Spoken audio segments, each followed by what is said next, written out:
Hello दोस्तों, स्वागत है आप लोगों का फिर से हमारी एक और नई वीडियो में।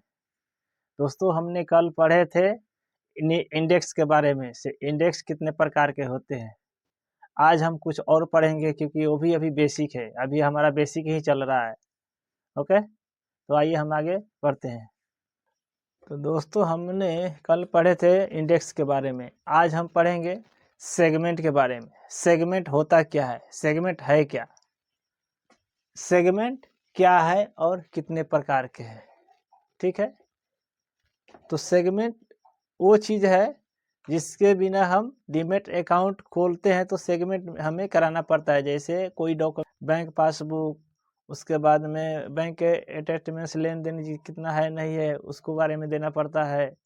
और आधार कार्ड, जो भी है डॉक्यूमेंट हमको सेगमेंट कराना पड़ता है। वो किस लिए कराना पड़ता है, तो हमें ट्रेडिंग करने के लिए या इन्वेस्टमेंट करने के लिए। वो किस में आता है, तो हमें जैसे हम डीमैट अकाउंट कोई खोलते हैं ना, उसी डीमैट अकाउंट में हमें सेगमेंट का प्रूफ मांगता है, तो हमें सेगमेंट कराना पड़ता है। तो इसमें भी 4 प्रकार के होता है सेगमेंट। आइए कौन कौन सा होता है हम समझते हैं।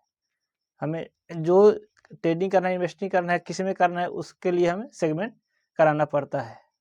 ये गवर्नमेंट का रूल है, ये ज़रूरी है।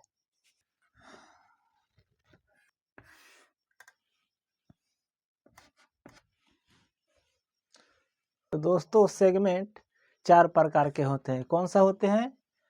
इक्विटी कैश सेगमेंट, सेकंड होता है डेरिवेटिव सेगमेंट, जिसे हम एफएनओ सेगमेंट, एक एफएनओ फ्यूचर एंड ऑप्शन के बारे में जानते हैं, इसी में आता है। फ्यूचर एंड ऑप्शन जो हम लोग करते हैं ना, वो डेरिवेटिव सेगमेंट में आता है। थर्ड है कमोडिटी सेगमेंट। कमोडिटी सेगमेंट यानी कच्चा तेल, क्रूड ऑयल, वो भी आता है। उसके बाद में चौथा है करेंसी सेगमेंट।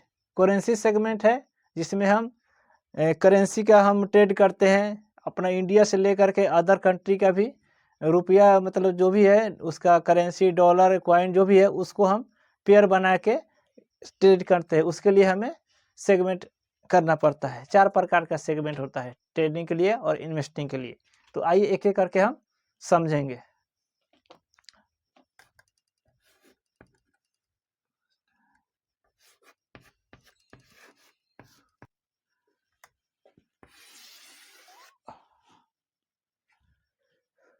फर्स्ट है इक्विटी कैश सेगमेंट।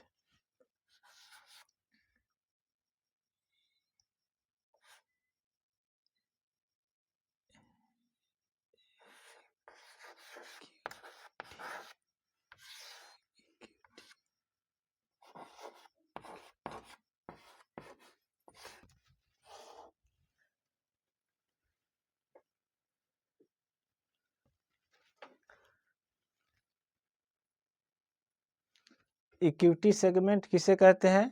इसलिए कहते हैं क्योंकि हमारे इंडिया में जो भी एक्सचेंज के अंदर लिस्टेड कंपनियां हैं, जैसे कि एनएससी, बीएससी, एमसीएक्स पर, उसमें सीधा हम किसी भी शेयर को बाय सेल करते हैं, उसे इक्विटी कैश सेगमेंट कहते हैं।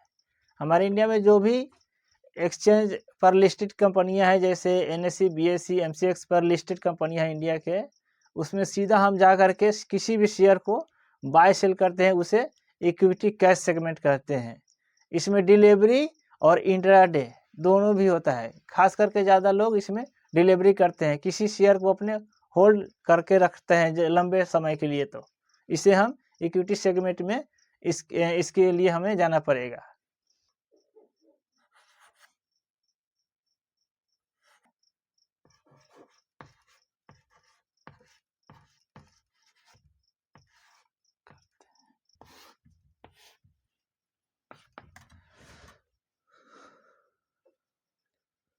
इसके अंदर हम डिलीवरी और इंट्राडे करते हैं।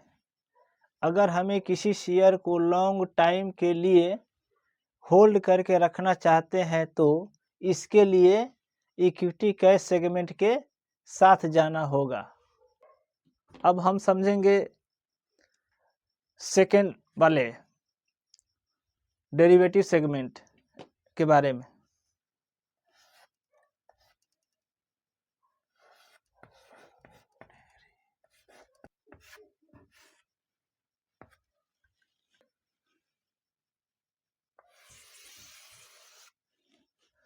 दोस्तों डेरिवेटिव सेगमेंट क्या होता है?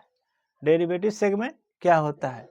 डेरिवेटिव सेगमेंट एफएनओ फ्यूचर और ऑप्शन सब कोई जानता है, लेकिन डेरिवेटिव सेगमेंट सब नहीं जानते हैं। सो डेरिवेटिव सेगमेंट क्या होता है? डेरिवेटिव सेगमेंट में ही एफएनओ आता है, फ्यूचर और ऑप्शन। हमें किसी फ्यूचर ऑप्शन में बाय सेल करना होगा तो हम डेरिवेटिव सेगमेंट के साथ जाना पड़ेगा।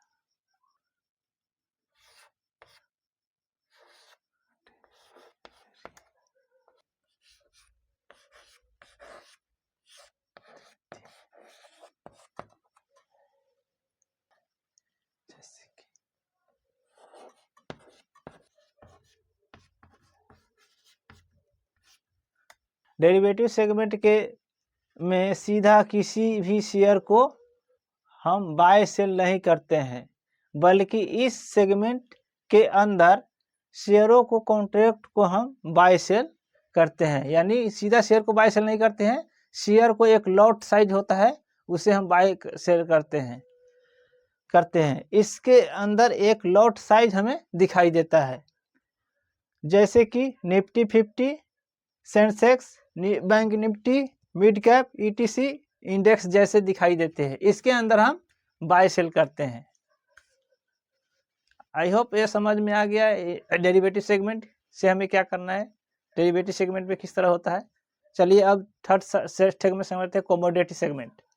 हाँ, और एक बात, इसमें हम डिलीवरी नहीं करते हैं, इसमें इंट्राडे करते हैं और कैरी फॉरवर्ड करते हैं। यानी इसमें एक्सपायरी भी रहता है, और जो इक्विटी कैश में एक्सपायरी नहीं रहता है, इसमें टाइम वैल्यू भी रहता है। इसके लिए हम आगे जब पढ़ेंगे या करेंगे लाइव में, प्रैक्टिकल में, मोबाइल में जा करके, सिस्टम में जा करके, तब हम आपको दिखाएंगे या आप देखिएगा खुद।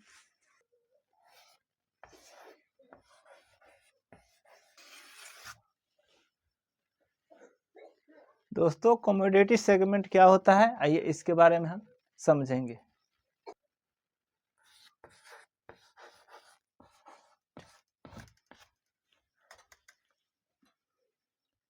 कमोडिटी सेगमेंट में दो सेगमेंट आता है। कौन कौन सी आता है? नॉन कमोडिटी सेगमेंट और एक agree commodity segment. Agree commodity के और नॉन कमोडिटी, दोनों कमोडिटी के बारे में हम बात करेंगे। सबसे पहले हम एग्री कमोडिटी के अंदर आते हैं, उसके बाद में non commodity.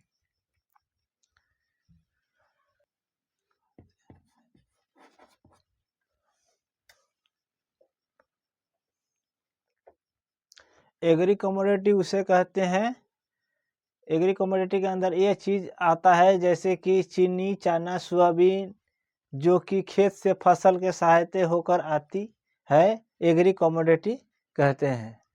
Non agree commodity जैसे गोल्ड, तांबा, पित्तल यानी लोहा, ये सब आती है बन करके, नॉन कमोडिटी के अंदर आता है।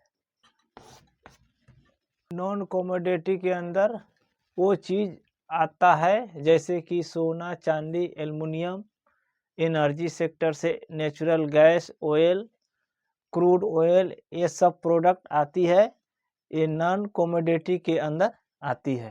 कमोडिटी के अंदर हम फ्यूचर ऑप्शन भी कर सकते हैं और इक्विटी कैश के अनुसार भी कर सकते हैं। अब आते हैं नंबर 4 की, जैसे कि हम करेंसी सेगमेंट किसे कहते हैं। करेंसी सेगमेंट किसे कहते हैं? करेंसी सेगमेंट जैसे हमारे इंडिया में फॉरेक्स मार्केट है, इंडियन मार्केट है, तो दो देशों के करेंसी को मिला करके वो पेयर बना करके ट्रेड किया जाता है, उसको हम करेंसी सेगमेंट कहते हैं। जैसे कि बिटकॉइन हो गया, इथेरियम हो गया, ये सब विदेशी कॉइन है।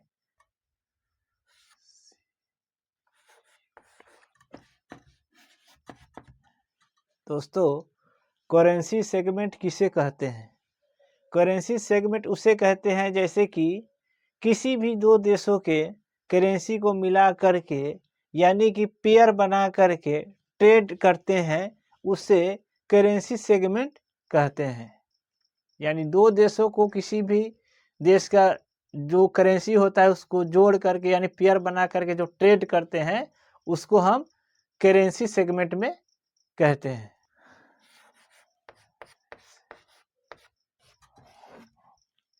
दोस्तों करेंसी सेगमेंट के लिए हमारे इंडिया के में से 4 देशों की करेंसी मिला है ट्रेड होने के लिए। INR के साथ USD, INR के साथ पाउंड्स, INR के साथ येन, INR के साथ यूरो। ये 4 देशों की करेंसी हमारे इंडिया के साथ ट्रेड कर सकती है मिल करके पेयर बना करके।